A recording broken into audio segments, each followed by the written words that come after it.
Right, hello everybody and welcome to this breakthrough talk. Very excited to be with you all today. I'm Eloise Ansell, based in the UK, and we're here with the lovely Terryann over in the other side of the pond. I always call it a pond in Canada.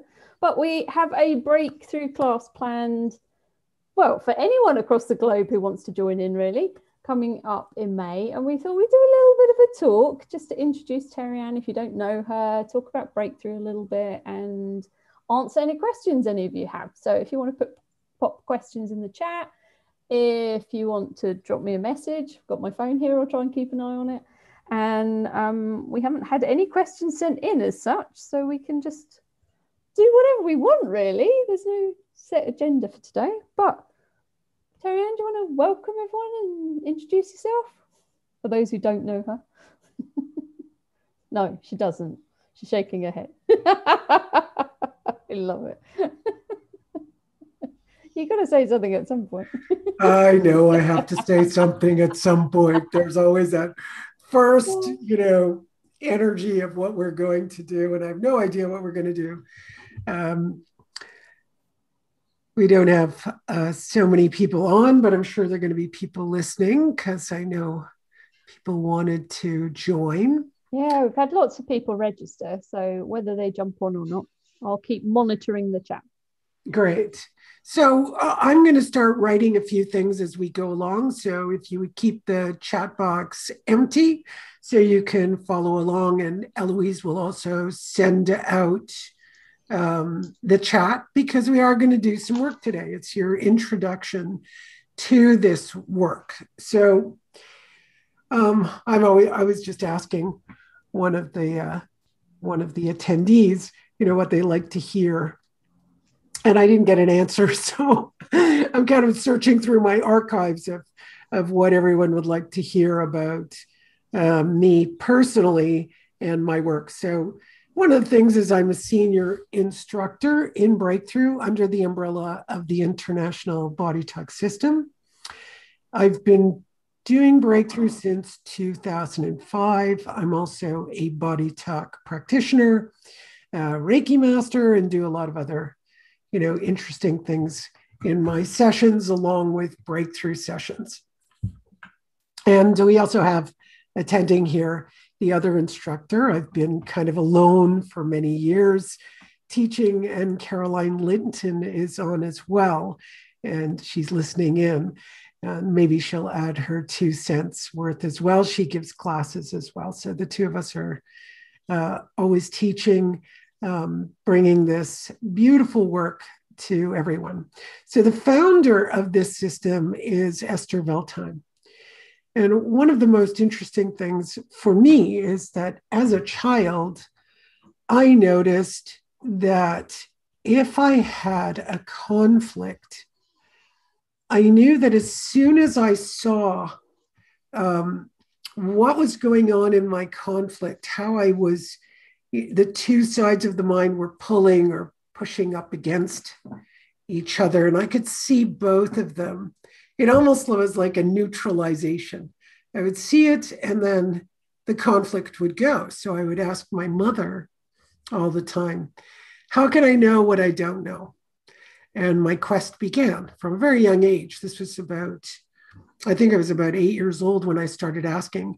And actually, I had an uncle too who asked me the question, where do thoughts come from? When I was 4 years old, my mother informed me. She's always told me, your uncle always asked you, where do thoughts come from? And I thought, wow, that's one of the questions Esther asks as well. She asked me, and my mother said, oh, no, you've been asked that question many times. And I thought, oh, yeah, right. We don't know where thoughts come from, yet they're all over the place, pulling at us from, pillar to post and just inducing conflict. Or they are in conflict, actually. So the quest began to find a teacher, and I went everywhere. I did all the travels in India.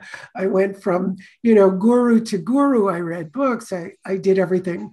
And when I was 32, I had been doing meditation for about 8 hours a day. It was intense. I was very dedicated. I would go home from work, just sit on my bed and meditate and possibly sleep half an hour and then get up and go back to work.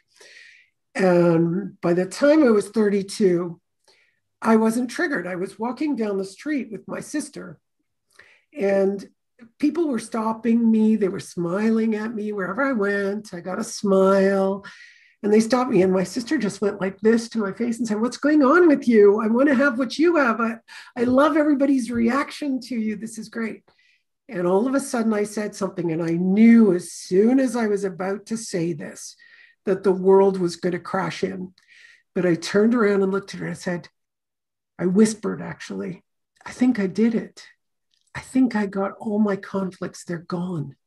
I have no conflict anymore." And she kind of looked at me and a little bit confused, but I said, "I'm just not triggered." And a few days later, my mom arrives she had been living in Florida for a while. She arrives, and I go to visit her, and actually a little bit kind of proud, like, "Oh, look, I've done this. Wait till she sees what's happened." And I walk into the porch of her home, and I can see her through the doorway, and I'm just taking off my shoes. And she looks at me and she goes, "What's wrong?" And in one fell swoop, I lost it. I just went into every single possible trigger I'd had all of my life, every single piece of me that was catalyzed. And I went, wow, I didn't make it. All this meditating, all these teachers I go to, it's not working. And that was the point where I gave up on trying to be enlightened, trying to be perfect, let's say. I just gave it up. I just said, okay, that's not the quest. The quest is to really find out what gets catalyzed in me. What is happening? Why would something from the outside induce a conflict? Why would this happen? And what exactly is going on? And how do you see it? And it took many years, still many teachers. I had started kind of questioning and finding different questions in tarot that would help my students learn to ask questions. And still, there were catalysts, constant catalysts. I was still seeking. And then finally, I walked into a breakthrough class in 2000, and I think it was 2004.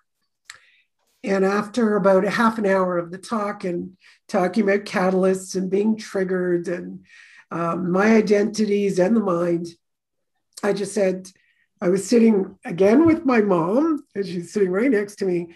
And I just looked at her and I said, "I'm not crazy." Because I really thought that maybe there was something wrong with my mind. Why was I so intensely seeking a way to get out of conflict? Why was I doing that? And not everybody was doing that, right? Because Carl Jung said, not everyone is going to do this work, but this is the work to do. But it's not, he said, no, this is the work to do, but it won't be the most popular.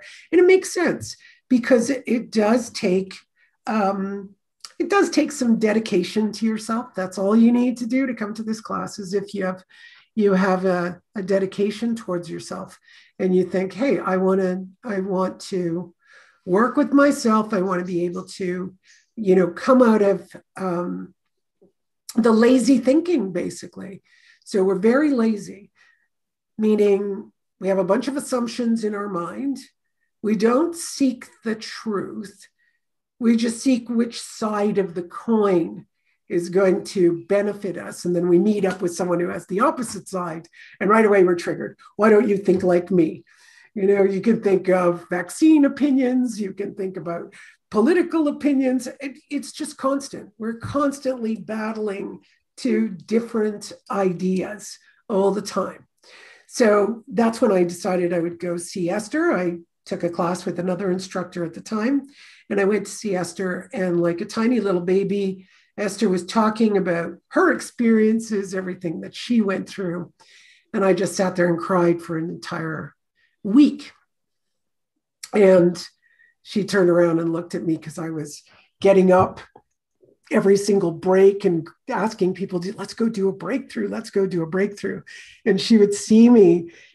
We were at Omega Center in New York. So it was a retreat week. And she would see me doing breakthroughs. And she said, what are you doing? I said, I'm doing breakthrough. I have to do breakthrough. At that point in time, for myself, I was not only triggered, it's so interesting to see how people's perceptions are or their experiences of their triggers. Some people say, oh, I was triggered last month. Some people say, oh, I only have one trigger. And in myself, I thought I was having 10 or 15 or 20 triggers in any given moment. Like even just sitting in class, how do I look? Oh, I'm uncomfortable. People are going to think I'm a little wacko. Oh, the teacher's going to think I'm stupid. I think I'm stupid. Where do I go? What do I do? It was just constantly triggered, constant monitoring of what I'm doing, constant belief systems of how I should act or behave or look or be, right? And one of my experiences, I've been overweight since I was a child, and this has been, huge point in contention for me. And, anybody mentioning weight, I would get triggered immediately. And one day I'd say about maybe 15, 16 years ago, maybe I'm off, but it's quite a while ago. I'm sitting on an airplane and I had really put on a bunch of weight. So I'm putting on the seatbelt and it's really hard to get it on. And there's a little 8-year-old kid sitting next to me. And he just looks over, he goes, it's because you're fat. And I just went, yeah, kid, you're right. And it was the first time I didn't have a trigger. And I just thought, the kid's not insulting me. Because before I would think, little brat. This time it was like, oh, no, he's just figuring things out. He's actually using his intellect.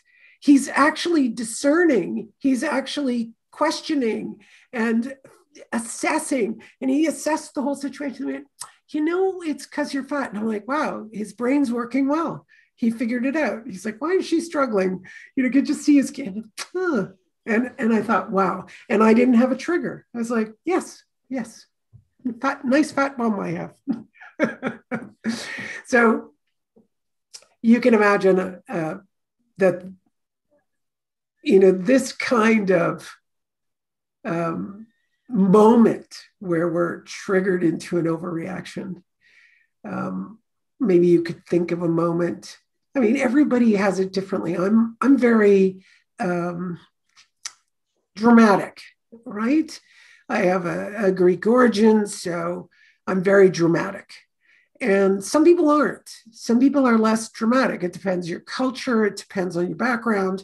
We're not as dramatic, so we don't see the overreactions as so explosive. And, I've come to places where I was triggered and my overreactions were really tiny. And it was hard to see those. Like, am I triggered? Am I overreacting? And I thought, that's how some people experience their overreactions. They're not huge because this is a big word I'm going to use now. We're very, I don't even think we need to use the word very. We are apathetic to our own experience. So if you go back, my story might relate to you, might not. You might, not the names and the events, but you might relate to, oh, right. I keep having these conflicts, these mental anguish, right? And there's emotion with it. And we can't quite understand what's going on, but it is painful, right? It is painful. So that pain we keep trying to suppress, don't we? I don't want that pain to come up. And if I can't figure out how to have a release from that pain or some relief from that pain, well, the other, to me, obvious way that I would deal with it is let's just push it down. Let me go for a run. When I think of my clients who run and they build up their backs really strongly and they've got so much accumulated in their lower back and they're always experiencing lower back pain. And I think, oh, look what they're doing. Every time they're stressed or triggered, they're going to go and run and try to suppress it. So there are many ways we're apathetic to our experience, apathetic to our feelings. And if you want to just really take a deep breath, I think this is important to do. A nice deep breath. And we'll just travel back to childhood, before 4 years old. It's a very different point in time. We've got these caregivers. It's going to depend what household you're in. In my household, we had a lot of caregivers. We had grandma, grandpa, mom, and dad. Some households, it's just one caregiver. Some households, you might have had more. You could have had aunties and uncles coming in. And you have these big, huge humans taking care of you. And they've got their own conflicts. They've got their own rigid ideas. And here you are young, you're absorbing everything. You could have older siblings as well. You're just absorbing the entire situation, all the events. Everything's just coming in. All of the identities, what someone calls you, labels you, is coming into you. You're just completely open consciousness, just downloading. If you had someone who spoke 2 languages, maybe 4 languages in your house, you would download that as well. So it's pretty cool when we're open consciousness. But everything goes in. Just feel yourself like a sponge, just absorbing everything. And then 4 years old, or in and around 4 years old, our consciousness begins to shut down. This is where discernment begins. We're able to say no. Like a 3-year-old could say no, but the consciousness can't. But 4 years old and after, when we say no, we can actually say, no, I'm not this, or I'm not that. So all of our identities are already inside of us. All of the parts we reject are already inside of us. Whoosh, it closed down. We had no choice, really. It just happened. There's nobody to blame.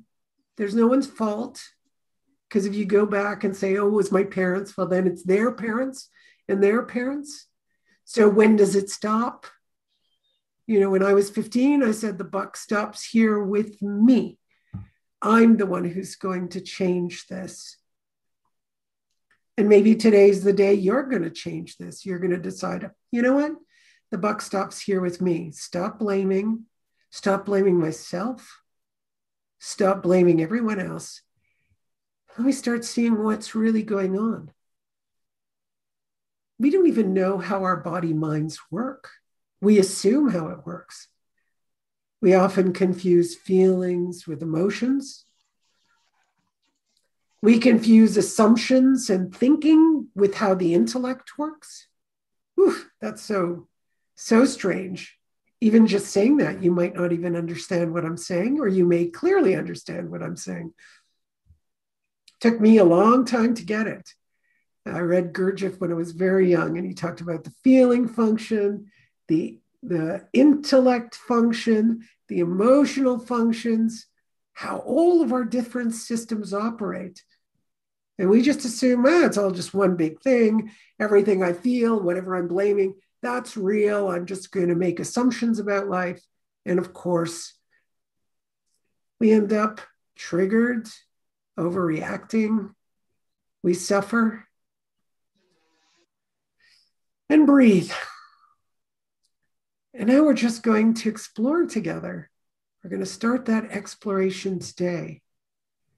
So since this talk kind of ended on, got 3 different things we can look at.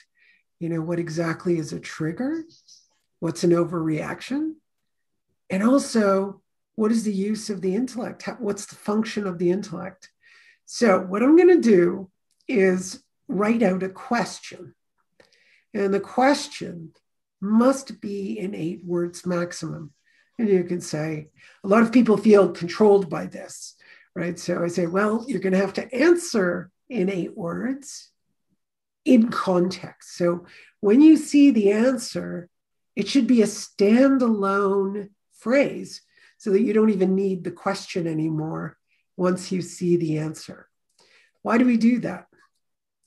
Well, one of the reasons we do that is because we don't know how to use the intellect. We just go off into all these mental explanations and we're not clear. So just imagine a child asking why, and a parent says, because I'm your parent. The child doesn't know what to do with that. I should behave. I should be nice. Why? Why? I'm having an experience that isn't very nice. Why should I be nice? And we can feel, if you feel that child, the moment the parent says be nice, but you're having a bad experience, whether we even label it as a bad experience. And you look and say, well, why should I be nice now? I'm having an experience. And you're telling me not to have this experience. I should change it into something else. I'm sure you can all imagine moments where your feelings were dismissed. And what's so interesting, this is just one of my experiences, is the moment you acknowledge a feeling, it just takes seconds. The moment you acknowledge something, it just takes seconds for it to release. Instead, what we do is, I'm having a feeling, now I'm going to put all these mental explanations on top of the feeling, and it endures till we're 80, 60, 50, 40. You know, how many times I do this work and someone will say to me, oh, I've had this for 40 or 50 years. Well, sure you have.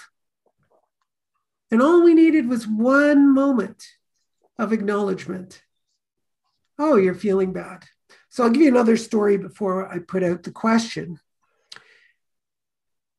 I had, my nephew knew that I was doing talks like this. I used to give them every single week. He was only 6 years old, tiny little guy. And he said, I want to come to your talk. And I thought, really? He said, yes, I do. I want to join you. And I said, well, you're absolutely welcome. And he comes in and he sits next to his grandmother, nice and cozy, and his eyes are just watching everyone. And at one point, we get to a talk on anger. And all the students were giving their view of anger. And all of a sudden, I see his little face and it's all screwed up. And I looked at him and I said, what's going on? He said, I don't understand what they're talking about. I said, well, they're expressing that they don't like anger. They think it's bad. And his eyes screw up even more. And I said, well, what's your view on anger? Nothing. And I said, what happens when you feel angry? He says, I feel angry. And then what happens? Nothing. And the whole room just went silent, realizing that's all it is. It's just anger. Of course, we, as you take the course, we're going to go into a little bit more detail on what an emotion is and how it moves through our body. But I think that story is quite self-evident of the wisdom from the mouths of babes, right? So we're going to do the same thing. I'm going to ask a question and you're going to sit and really come up with a simple statement that is in 8 words maximum. That's not to control you. The 8 words anchors your intellect, so it doesn't fly all over the place, right? I don't know if you've ever noticed, you can ask someone a question like, what time does your shop open? Oh, well, I'm having a really bad day today. I don't know what time I'm going to be there. That's not the question I asked. You're not answering the question. And we will do this over and over again, give all the explanations rather than answer the question. You can even hear all of their explanations why they're not open, and they never give the time that they're going to open. It doesn't matter. Do what you need to do. What time are you opening? Well, blah, blah, blah. So this is what we're anchoring. We do this so often. It's unbelievable how often. So if you want to join us before we're running Breakthrough in May, it is the 20th to the 23rd of May. It's a 2-day course, but we're splitting it over 4 days because who wants to sit at a computer all day long solidly for days? It's not fun. So before it, on Monday, the 17th of May, we're going to do another talk, probably very similar to what we've done today. So if you want to come back and join in with that, that will be free. You can join us and, you know, invite your friends if you think they'd be interested in this kind of work. So we're going to do the talk, and then we've got the course. The early bird for the course in May is the 18th of April. So you've got just over a week if you want to save some pennies. I will put the link to signing up for the course and the talk alongside this video. And yeah, thank you all for coming. We also, Caroline and Terryann, do self-inquiry every week. So if you want to contact Terryann and ask about that, you are more than welcome to, if you want to dive into this work a little deeper as well. So thanks everybody. Thanks Terryann, thanks Caroline and Charlotte, and everyone for being